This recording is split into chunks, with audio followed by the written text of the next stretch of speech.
আসলে সুখে থাকতে গেলে তেমন বেশি কিছুই লাগে না, কিন্তু কতটা সুখে আছেন সেটা দেখাইতে গেলে অনেক কিছুই লাগবে।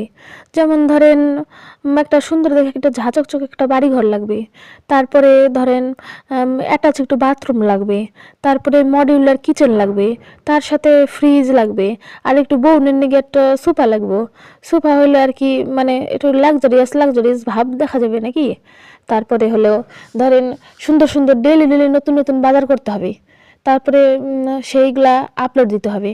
আবার ওগুলা কোন কোন জায়গায় বসে খাইবেন একটু ডাইনিং টেবিল লাগবে। তারপরে ধরুন কি দিয়ে ছবি তুললে একটু আপলোড করলে মানে আইফোন হলে আর কি ভালো হয়, ছবি তুলে আপলোড দেওয়া লাগবে ফেসবুকে, তাহলে মানুষ কেরম করে দেখবো আর কেরম করে বুঝবো, তাই না। তারপরে ধরেন হাগার জন্য ওই অ্যাটাচ বাথরুম দরকার, যাতে হাঁকতে মুততে যাইতেও একটু ভিডিও করে দেখান যায় যে আমি এখানে এ করতেছি ওই ইয়ে করতেছি, ঠিক আছে। তারপরে ধরেন প্রত্যেক দিনই একটু গাড়ি চড়ি নিয়ে একটু সামনে সামনে দিয়ে ঘোরা লাগবো মানুষের, তাহলে নজরে না পড়লে মানুষে বুঝবো কেরম করে যে সুখে আছি নাকি না কি, কোন ধরনের কি চাল করতেছি সব দেখান লাগবো আর কি, বুঝছেন না।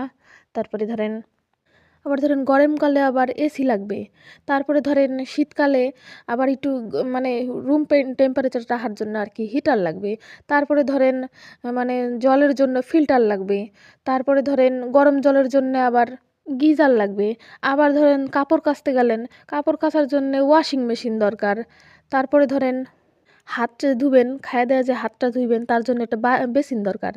মানে একটু ব্যাপার আছে না, বড়লোকি চাল না ধাইলে মানুষ কেরম করে বুঝবে যে সুখে আছে নাকি। সুখে থাকতে গেলে মেলা খরচা পড়ে যেতেছে দেখি, তাই ভাবলাম সুখে থাকতে লাভ নাই, আমি দুঃখে আছি দুঃখেই থাকি, অত খরচা করে কি টাকা পয়সা নাই শালা, গরিব মানুষের অত টাকা কোথা দিয়ে আসবো, ওই জন্য আমি গরিবই রয়েছি। এই যে দেখো না এই যে চাউমিন বানাই খাইতেছি, এরমই চলে যাবে আর কি দিন। তো বন্ধুরা যদি গরিবের চাউমিন খাইতে ইচ্ছা হয় আর যদি ভালো লাগে থাকে ভিডিওটা তাহলে লাইক করে দিও, আর খাইতে ইচ্ছা করলে চলে এসো। তো আমি বেশি ফায়দা ফাসাল না পাইলে এখন আমি গোয়িং টু হোম হই, মানে কি গোয়িং টু হোমই তো আছি, চিরকালই তো হোমই থাকুম। তো যাই হোক এখন হোম থেকে একটু বাইরেই চারিদিকের দৃশ্য দেখি, একটু মানুষে কি আলোচনা করছে কি সমালোচনা করতেছে ওইগুলো সব শুনতে হবে না। তো আমি যাই, ঠিক আছে। ভালো লাগলে লাইক কমেন্ট শেয়ার করে দিও, ঠিক আছে আমি যাই।